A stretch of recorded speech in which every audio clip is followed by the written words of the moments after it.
Good morning, students. Here it is the fourth video of the chapter Sources of Energy for class 8. In the last video, we discussed about a fossil fuel, that is coal. We discussed about destructive distillation of coal and the products of destructive distillation of coal. And we also discussed about the uses of the different products of the destructive distillation of coal. Means there are three products, there is the strong heating of coal is called the destructive distillation, very well known. And there are three products of the destructive distillation of coal. These are coke, coal tar, and coal gas. This one is the coal formation and the different products of coal in the destructive distillation. In today's video, we will discuss about another fossil fuel. This one is petroleum. Okay. In this video, we will discuss about the occurrence of petroleum, how it is produced, what is the process of the production of petroleum, like this. Refining, we will discuss about it, what is refining.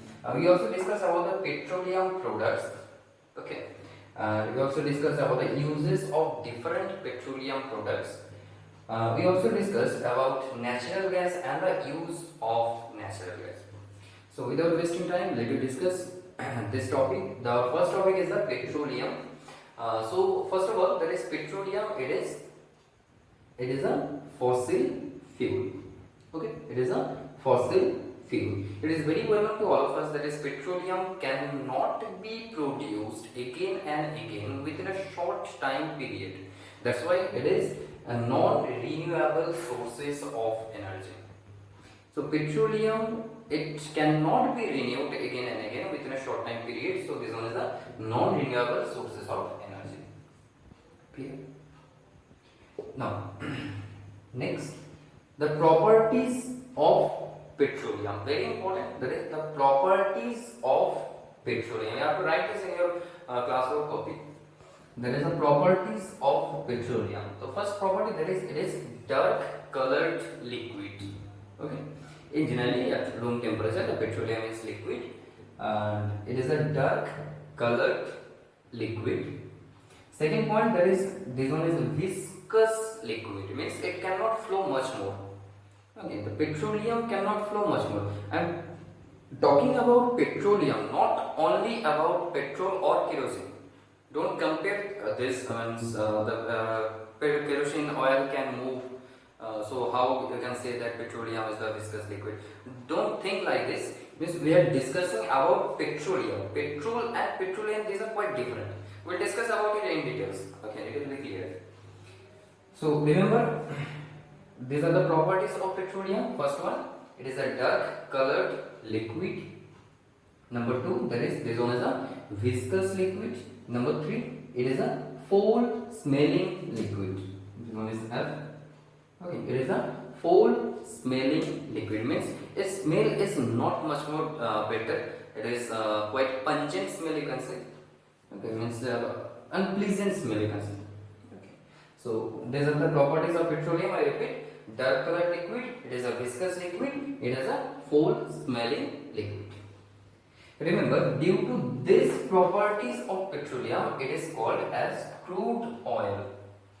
These are the another names of petroleum. Number one, another name of petroleum, that is crude oil. Petroleum is called crude oil. The reason is that because it is a dark color, viscous and foul smelling liquid. You can face this question.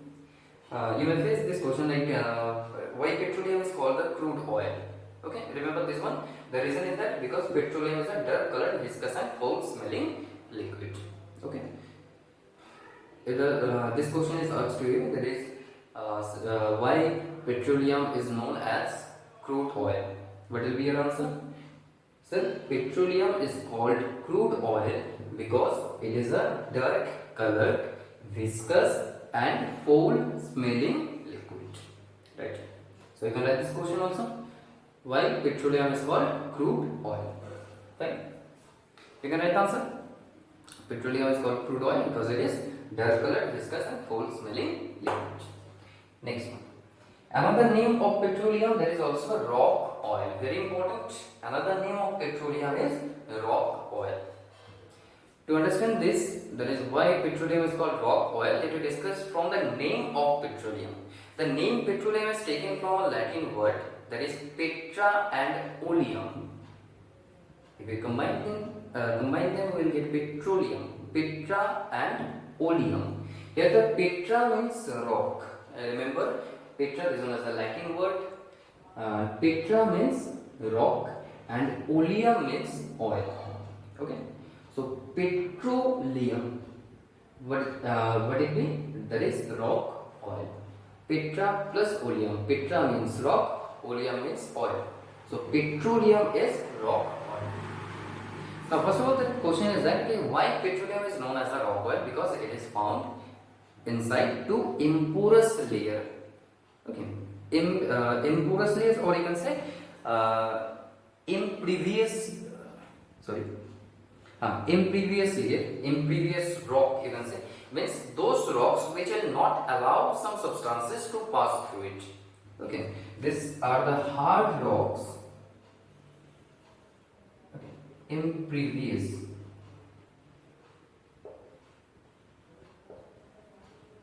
These are the hard rocks which are present in the earth crust, and they will not allow the substances, suppose water or other things, to enter within this rock.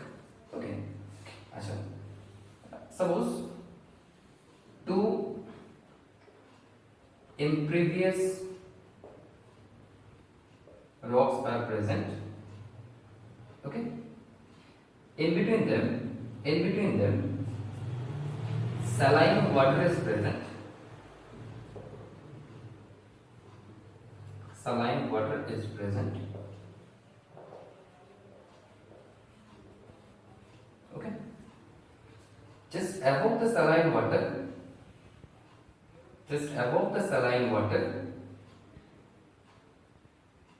you will find petroleum. And remember, just above petroleum and in between the impervious rock, okay, in between petroleum layer and impervious rock, you can find natural gas. Okay, remember this one. This one is a diagram to show that the formation of petroleum.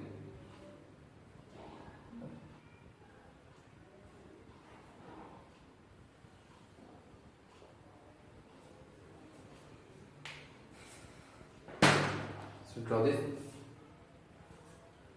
Here it is. Two impervious rock means these are the hard rock which will not allow some substances to enter through it. Okay, it will not allow water, suppose water or any other substances, okay, to enter through it.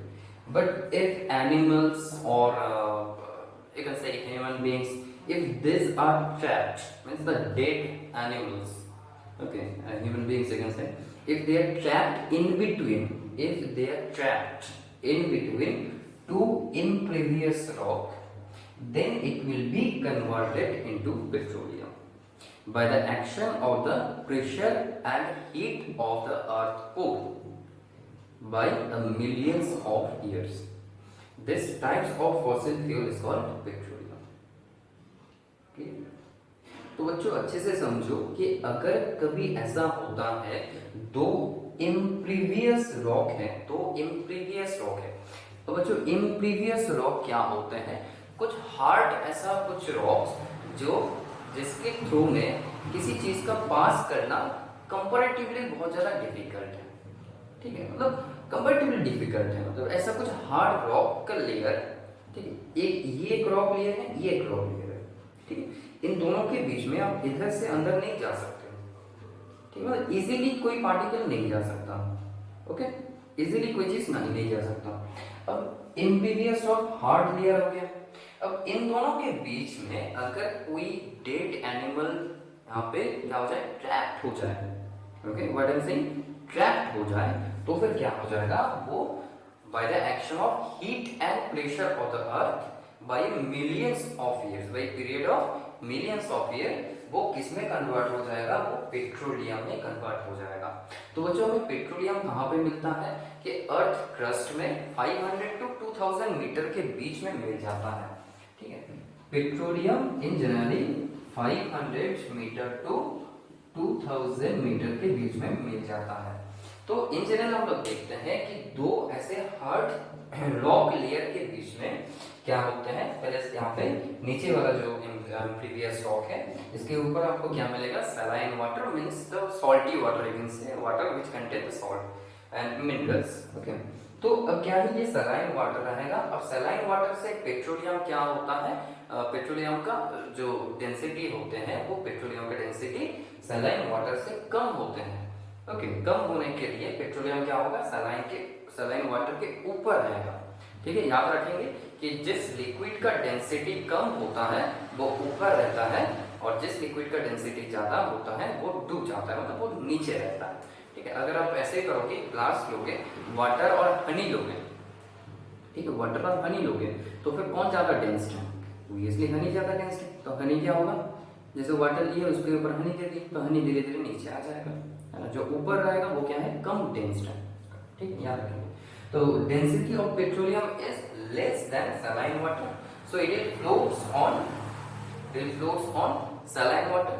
Now the in between the impervious rock, that is upper impervious rock and the layer of petroleum, there is a vacant space, and you know that not any space can remain vacant.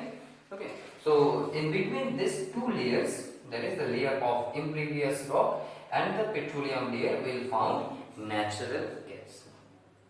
Okay, very important. Clear? Here is the occurrence of petroleum. Clear हुआ बच्चा? तो जैसे कि दो rock के बीच में हमें मिल रहा है, दो रॉक के बीच में जो डेड एनिमल्स या ह्यूमन बींग्स बोल सकते हो, ऐसा कोई अगर ट्रैप हो जाते हैं, वो धीरे धीरे bye the action of heat and pressure of the earth bye a period of millions of years ये कन्वर्ट होते हैं पेट्रोलियम में। इसीलिए ये एक फॉसिल फ्यूल भी है, और ये रॉक के बीच में मिलते हैं, इसीलिए इसको हम लोग क्या बोलते हैं, रॉक ऑयल। अच्छा, रॉक ऑयल क्यों बोलते हैं, समझ में आ गया?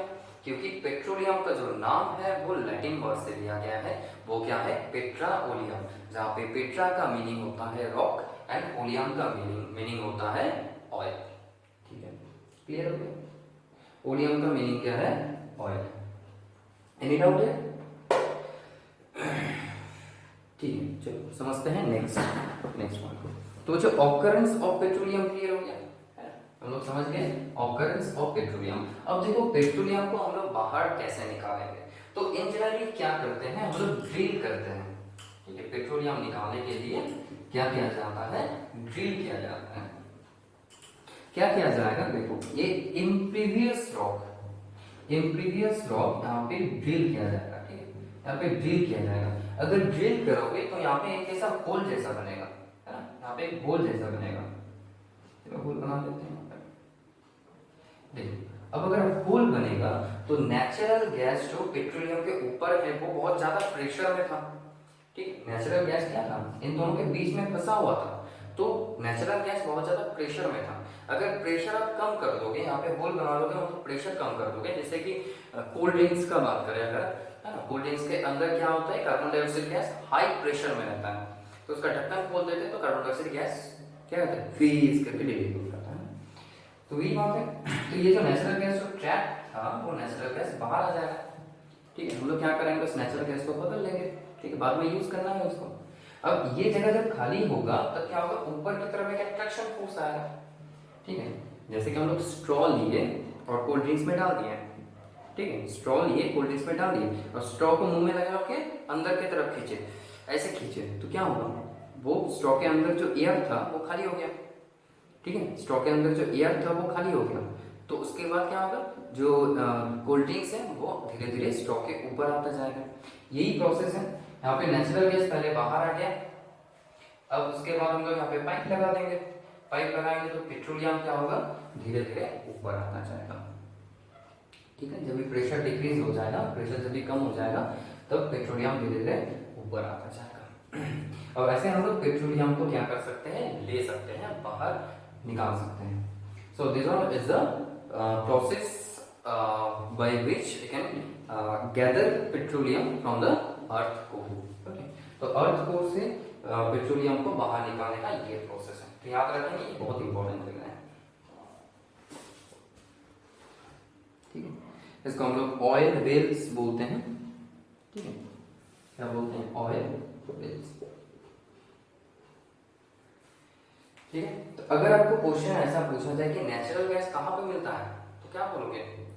ऑयल वेल्स के अंदर, इम्प्रीवियस रॉक और पेट्रोलियम लेयर के बीच में।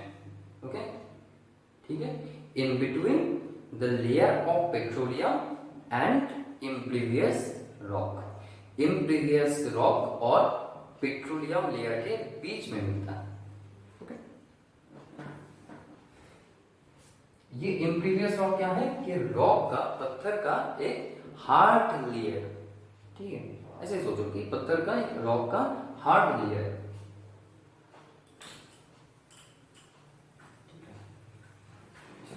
नेक्स्ट टाइम पे हम लोग नेक्स्ट बात करेंगे कि रिफाइनिंग।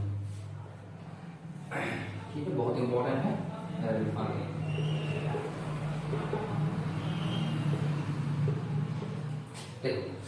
आराम से सुनो, रिफाइनिंग क्या होता है कि देखो, जो हम लोग पेट्रोलियम यहाँ से निकाल रहे थे, अब पेट्रोलियम के साथ और भी कुछ कंपोनेंट्स, कुछ इम्प्योरिटीज मिक्स्ड होके रहेगा। ओके, हो सकता है, या फिर हो सकता है कि पेट्रोलियम के अंदर ही बहुत सारे डिफरेंट प्रोडक्ट्स मिक्स्ड होके रहेंगे। जैसे कि पेट्रोल का बात करें, डीजल का बात करें, केरोसिन का बात करें, है ना, ऐसे एस्फॉल्ट, लुब्रिकेटिंग ऑयल, ऐसे बहुत सारे डिफरेंट कंपोनेंट्स हैं जो पेट्रोलियम के अंदर ही प्रेजेंट है। अब डीजल, पेट्रोल, केरोसिन, ये सब का यूज तो डिफरेंट है। तो अगर हमें ये सब कंपोनेंट्स को पेट्रोलियम के अंदर से अलग अलग से निकालना है, तो क्या करना होगा? जो करना होगा वही है रिफाइनिंग। ठीक है, तो रिफाइनिंग क्या है? The process by which different components of petroleum can be separated is called refining of petroleum. ठीक, तो पेट्रोलियम रिफाइनिंग क्या होता है कि ये एक प्रोसेस है। It is a process by which, जिसके थ्रू में हम लोग क्या करते हैं, कंपोनेंट्स, मतलब जिस चीज से बना हुआ है पेट्रोलियम के अंदर जो अलग अलग सब्सटेंस है, okay, different components of petroleum can be separated, मतलब अलग करना। ठीक है, पेट्रोलियम के अंदर जो डिफरेंट कंपोनेंट्स है उनको एक दूसरे से अलग करना is called refining of petroleum. ये अलग करने वाला जो प्रोसेस है उसको बोलते हैं रिफाइनिंग ऑफ पेट्रोलियम। ठीक है बच्चों, क्लियर हो गया? रिफाइनिंग ऑफ पेट्रोलियम समझ में आ गया? नेक्स्ट देखिए, अब आते हैं कि रिफाइनिंग ऑफ पेट्रोलियम जो है, इसके थ्रू में, इस प्रोसेस में हमें क्या मिलेगा? ठीक है, इसके प्रोसेस में हमें क्या मिलेगा? तो products of refining of petroleum. ठीक, products of refining of petroleum. तो इसके लिए क्या करना है? इसके लिए आपको तीन ऐसे कॉलम बनाना, तीन ऐसे कॉलम बनाएंगे। तो यहां पे लिखेंगे प्रोडक्ट, यहां पे लिखेंगे प्रॉपर्टीज, और यहां पे लिखेंगे यूजेस। ये आपका असाइनमेंट है। ठीक है, ये आपका असाइनमेंट है। You can complete this assignment after learning this topic by yourself. You can take the help of your book if required. Okay, but you have to try to write this answer, complete this project by yourself.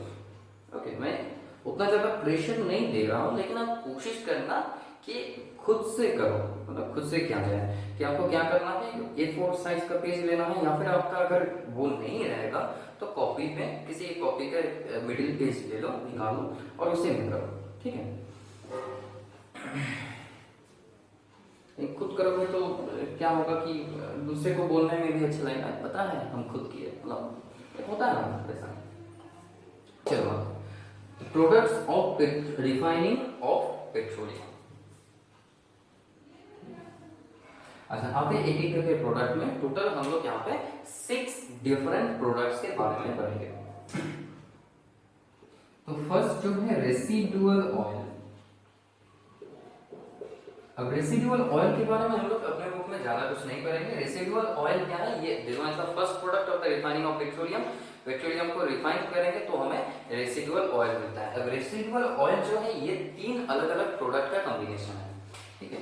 अब ये 3 अलग अलग product जो है उसके बारे में पढ़ना है। तो फर्स्ट है एस्फल्ट, ठीक है, इसको लिख लेंगे बच्चों।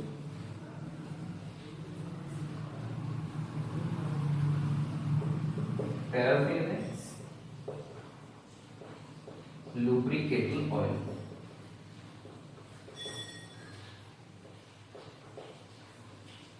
ठीक है, लिख लें। अच्छा, ठीक, चलो अब आते हैं इसके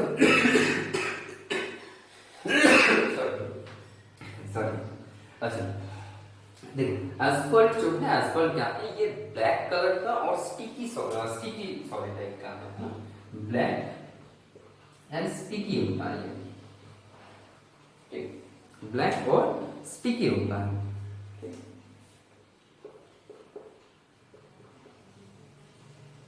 अच्छा, पैराफिन वैक्स का हम लोग प्रॉपर्टी देखेंगे। It is a white semi solid, it is white semi solid, ठीक। अब लुब्रिकेटिंग ऑयल, ऑयल मतलब ये क्या होगा, विस्कस ऑयल।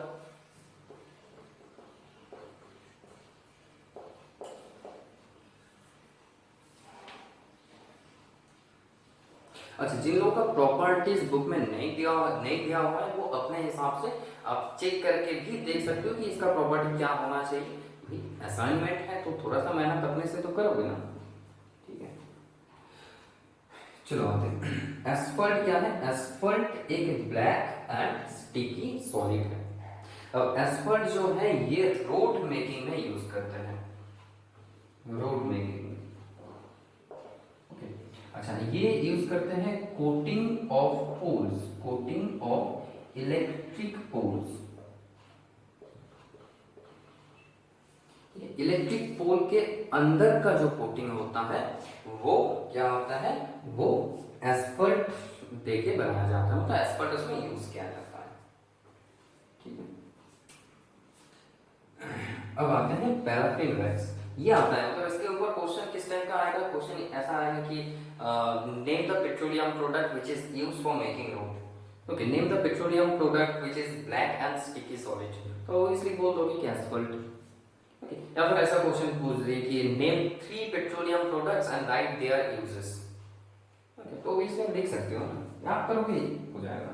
अच्छा, पैराफिन वैक्स ये वेसलिन बनाने में यूज किया जाता है, वेसलिन बनाने में, कैंडल्स बनाने में यूज किया जाता है। स्पेलिंग चेक कर लेना, VESELINE, वेसलिन कैंडल्स बनाना, ठीक है। अच्छा, लुब्रिकेटिंग ऑयल जो है ये लुब्रिकेटिंग मशीन में यूज किया जाता है, lubricating machine, lubricating machine, MACHINES, MACHINES. So these are the 3 products of the residual oil: asphalt, paraffin wax, lubricating oil. Asphalt क्या है? ब्लैक एंड स्टिकी सॉलिड है। किसमें यूज करते हैं? It is used in road making and it is used to prepare the inner coating. Better है इसको ऐसे लिखना कि inner coating of electric pole. अच्छा, पैराफिन वैक्स क्या है? व्हाइट सेमी सॉलिड है। ये वेजलिन कैंडल्स बनाने में यूज किया जाता है। ठीक है, पैराफिन वैक्स का यहाँ पे और भी अगर कुछ एग्जांपल्स, ऑइंटमेंट्स में यूज किया जाता है। अच्छा, लुब्रिकेटिंग ऑयल ये एक विस्कस लिक्विड है, ये लुब्रिकेटिंग मशीन में यूज किया जाता है। ठीक है, मतलब हम लोग मशीन में डालते हैं ना, कुछ ऑयल डालते हैं ताकि उसका जो इंजन है वो ठीक ठाक रहे, या फिर जो नट है वो खराब ना हो जाए ना, तो वो सब उसके में डाला जाता है, वही। Okay done. अच्छा, बाकी जो पेट्रोलियम प्रोडक्ट्स है मैं उसके बारे में जस्ट बोल दे रहा हूँ, बाकी आप लोग तो इसका इजीली खुद से ही बनाओगे। ठीक है, तो बात ये है, नेक्स्ट जो है देखिए बोल रहा हूँ। अच्छा, फ्यूल ऑयल। फ्यूल ऑयल क्या है? फ्यूल ऑयल ये एक another product of the refining of petroleum. ये बॉयलर में यूज किया जाता है। तो बच्चों क्वेश्चन बहुत इंपॉर्टेंट है इसके ऊपर। इन जनरल देखा गया ये शॉर्ट क्वेश्चन में आता है कि name the petroleum product which is used in boiler. ठीक है, तो बोलेंगे fuel oil. I repeat, name the petroleum product which is used in boiler. ठीक है, तो name the petroleum product which is used in boiler. कौन सा है? कौन सा है? कौन सा है? कौन सा है? फ्यूल ऑयल है ना, फ्यूल ऑयल, तो यूज्ड इन बॉयलर। अच्छा, देखो अगर ये चार्ट आप बना लिया ना तो बहुत हेल्प करेगा ये फ्यूचर में। अच्छा, ये हो गया। उसके बाद डीजल है, केरोसिन है, डीजल है, केरोसिन है, डीजल केरोसिन लिख लो, पेट्रोल लिखो, पेट्रोलियम गैस लिखो। ये सब का यूज अब देखो बता है, मैं डिटेल्स ज्यादा नहीं बोल रहा हूँ, ये सब बहुत इजी कॉन्सेप्ट है कि fuel oil it is a oil, ये भी विस्कस ऑयल है, ये यूज किया जाता है बॉयलर में। क्वेश्चन इसके ऊपर क्या आता है? Name the petroleum product which is used in boiler, तो आंसर बोलेंगे फ्यूल ऑयल। ठीक है, अच्छा डीजल। डीजल क्या है कि हेवी मशीन या फिर हेवी जो कार है उसको चलाने में, ट्रक हो गया, ऐसे बहुत बड़ा बड़ा जो बस के सब उसमें डीजल यूज किया जाता है। केरोसिन, केरोसिन जो है, केरोसिन तो बहुत सारे लैब में यूज किया जाता है, डोमेस्टिक फ्यूल में यूज किया जाता है। ठीक, domestic fuel, it is used as domestic fuel. ठीक, अच्छा पेट्रोल जो है, पेट्रोल भी हम लोग बाइक में यूज करते हैं, कार में यूज करते हैं पेट्रोल, ये फ्यूल की तरह काम करता है। अच्छा, पेट्रोलियम गैस। पेट्रोलियम गैस जो है डोमेस्टिक फ्यूल है। पेट्रोलियम गैस को लिक्विफाइड किया जाता है, जिसको हम लोग बोलते हैं liquefied petroleum gas, that is also called LPG, है ना, जिसको हम लोग क्या बोलते हैं? एलपीजी। एलपीजी का फुल फॉर्म तो हम लोग पढ़ चुके हैं already, LPG is liquefied petroleum gas. ठीक है, तो दिस आर द कांसेप्ट, तो this are the uses of different products of petroleum. तो बच्चों क्या एक बार याद कर लेते हैं क्या क्या प्रोडक्ट के बारे में पढ़े हम लोग? 6 प्रोडक्ट्स के बारे में पढ़े। फर्स्ट क्या है? Residual oil. रेसिडुअल ऑयल के अंदर 3 अलग अलग है, क्या है? Asphalt, paraffin wax and lubricating oil. ठीक है, नेक्स्ट क्या पढ़े हम लोग? Fuel oil. ठीक है, नेक्स्ट क्या पढ़े? नंबर 2 में फ्यूल ऑयल। उसके बाद डीजल, केरोसिन, पेट्रोल और diesel, kerosene, petrol, petroleum gas. Easily याद करो। ठीक है, fuel oil, diesel, kerosene, petrol, petroleum gas. Okay, और इसका यूज तो आप याद कर सकते हो। प्रॉपर्टीज जो है ये आपको खुद से करना है, कोशिश करो, नहीं होगा तो मैं हूं, टेंशन नहीं लेना है। Okay done. इसके ऊपर शॉर्ट क्वेश्चन आएगा 100%, है ना, इसके ऊपर शॉर्ट क्वेश्चन मिलेगा, तो आप खुद से भी शॉर्ट क्वेश्चन बना सकते हो, जैसे 1 मार्क्स क्वेश्चन, एमसीक्यू क्वेश्चन बना सकते हो, या फिर आप चाहे तो जैसे फिल इन द ब्लैंक्स इस टाइप के अपने से क्वेश्चन बना सकते हो। 5 क्वेश्चन बनाओ, है ना, 5 क्वेश्चन बनाओ, 10 क्वेश्चन बनाओ, कोई प्रॉब्लम नहीं है, बहुत ज़्यादा मेहनत नहीं करना है ना। 5 to 10 questions, you can prepare the 5 to 10 question of different types of question you can prepare, that is one word answer, MCQ question और फिल इन द ब्लैंक्स, इस टाइप के क्वेश्चन बनाएंगे। हम लोग स्कूल में वैसे बहुत प्रैक्टिस करेंगे, ये सब बहुत प्रैक्टिस करेंगे, है ना। मतलब लास्ट में खराब लगेगा, इतना प्रैक्टिस करेंगे सब याद हो जाएगा, टेंशन नहीं लेना है। नेक्स्ट आते हैं नेचुरल गैस। तो बच्चों नेचुरल गैस हमें कहा, नेचुरल गैस क्या है? नेचुरल गैस नेक्स्ट टॉपिक है अपना नेचुरल। अच्छा, नेचुरल गैस ये भी एक फ्यूल है, ये भी एक फ्यूल है। ये कहां पे मिलता है? कहां पे मिलता है? In between, found in between layer of petroleum and impervious rock, impervious। तो impervious रॉक और पेट्रोलियम का जो लेयर है इसके बीच में, मतलब पेट्रोलियम के ऊपर, पेट्रोलियम लेयर के ऊपर ये जो पेट्रोलियम लेयर हो गया, ठीक है। हम लोग डायग्राम जो बनाए थे उसमें देखे थे, ये impervious लेयर हो गया। मेरा ड्राइंग उतना अच्छा नहीं है, आप लोग खुद से बनाना। ये नेचुरल गैस है, यहाँ पे मिलता है नेचुरल गैस, ठीक है। ये इम्प्रीवियस रॉक हो गया, ये पेट्रोलियम हो गया। पेट्रोलियम और इम्प्रीवियस रॉक, इनके बीच में हमें क्या मिलता है? नेचुरल गैस मिलता है। अच्छा, नेचुरल गैस ये क्या है? ये बहुत बढ़िया फ्यूल है, ये गैसियस फ्यूल है, तो इसको रखने के लिए ज़्यादा जगह नहीं लगेगा। It will occupy less space, तो it is easy to store, it is comparatively less expensive, comparatively less expensive. और ये बहुत बढ़िया फ्यूल है, क्योंकि इसको अगर आप बर्न करोगे, अगर इसको बर्न करोगे तो फिर huge amount of heat produce होगा, ठीक है। Huge amount of heat produce होगा, बहुत ज्यादा हीट प्रोड्यूस होगा। तो इसमें क्या होगा कि आपको मतलब खाना बनाने में, मतलब इसको यूज करोगे तो फिर क्या होगा कि बहुत कम अमाउंट में भी यूज कर रहे हो, लेकिन बहुत जल्दी कम हो जाएगा, ठीक है। क्योंकि अब कम अमाउंट का फ्यूल यूज कर रहे हैं लेकिन ज्यादा हीट मिल रहा है, तो वही तो फायदा है ना, that is a better quality fuel. Okay, इसके बारे में डिस्कस करेंगे हम लोग एक चैप्टर कंबशन चैप्टर में, ठीक है। ओके, तो नेचुरल गैस ये एक फ्यूल है जिसको डोमेस्टिक फ्यूल में यूज करते हैं। ये कहां पे मिलता है? Found in between the layer of petroleum and impervious rock. अच्छा, about the layer of petroleum, तो कुछ ऐसे क्वेश्चन आते हैं, नेम द फ्यूल और name the product which is, और name the fossil fuel which is found about the petroleum layer, ठीक है। तो क्वेश्चन का आंसर क्या बोलेंगे? Natural gas. कि ऐसा कौन सी सब्सटेंस है जो पेट्रोलियम लेयर के ऊपर मिलता है, तो आंसर क्या बोलेंगे? It is natural gas. अच्छा, तो बच्चों नेचुरल गैस एक फ्यूल है जो in between layer of petroleum और इम्प्रीवियस रॉक के बीच में मिलता है, और इसको अगर बर्न करेंगे तो huge amount of heat produce होगा, तो इसलिए ये डोमेस्टिक फ्यूल में यूज किया जाता है।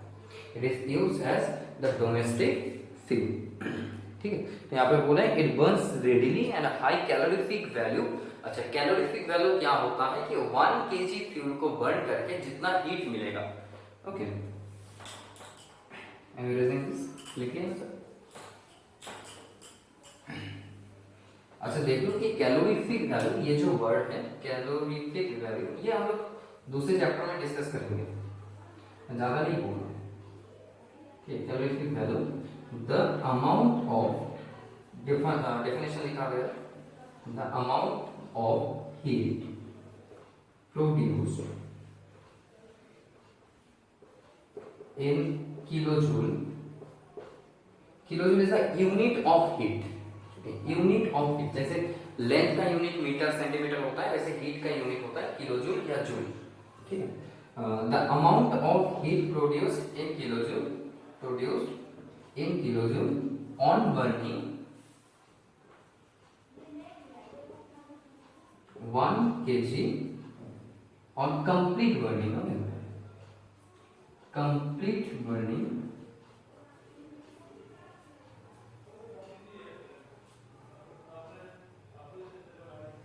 on complete burning 1 kg, अच्छा, on complete burning of 1 kg of fuel in pure oxygen. ठीक, देखो प्योर ऑक्सीजन के प्रेजेंस में 1 kg फ्यूल को, ये 1 है, तो 1 kg फ्यूल को अगर बर्न करेंगे तो जितना किलोजूल क्या मिलेगा, हीट प्रोड्यूस होगा, जितना किलोजूल एनर्जी आपको मिलेगा उसे को हम लोग बोलते हैं कैलोरीफिक वैल्यू। तो इसका डेफिनेशन नॉर्मली पढ़ लेना, इसके बारे में हम लोग डिस्कस करेंगे दूसरे चैप्टर में, कंबशन चैप्टर है 7 चैप्टर, ठीक है, उसमें डिस्कस करेंगे। तो कैलोरीफिक वैल्यू अगर किसी का ज्यादा होगा, इसका मतलब उसका कम अमाउंट यूज कर रहे हो, ज्यादा हीट मिल रहा है, तो obviously it is better fuel. ठीक है, समझ में आ रहा है तो ठीक है, नहीं तो टेंशन मत लो, नेक्स्ट चैप्टर में डिटेल डिस्कशन करेंगे। ठीक है, तो इसका हाई कैलोरीफिक वैल्यू होता है, होम इंडस्ट्री में इसको एज अ फ्यूल यूज किया जाता है, किसको, नेचुरल गैस। ठीक है, so this are the uses of natural gas, we also discuss about this topic also. So that's it. तो पेट्रोलियम और पेट्रोलियम के बारे में हम लोग पढ़ाई किए, नेचुरल गैस के बारे में पढ़ाई किए, यूजेस ऑफ नेचुरल गैस। तो बच्चों एक कोशिश करो आप लोग कि जो एक्सरसाइज क्वेश्चंस है वो होमवर्क कॉपी में सॉल्व करने का। होपफुली आज जितने टॉपिक हम लोग डिस्कस किए इसके ऊपर बहुत सारे एक्सरसाइज क्वेश्चन सॉल्व हो जाएंगे। ठीक है, complete it and try to inform me. मैं आप लोग के ऊपर प्रेशराइज नहीं कर रहा हूँ, लेकिन कोशिश करो, मुझे भी अच्छा लगेगा, आपको भी अच्छा लगेगा कि कमेंट में आप इन्फॉर्म करने का कि सर आई हैव कंप्लीटेड, और I completed 5 questions, I completed 2 questions, जितना आपसे हो पाएगा वो इन्फॉर्म करने का कोशिश करो एंड पढ़ाई करते रहो। Thank you.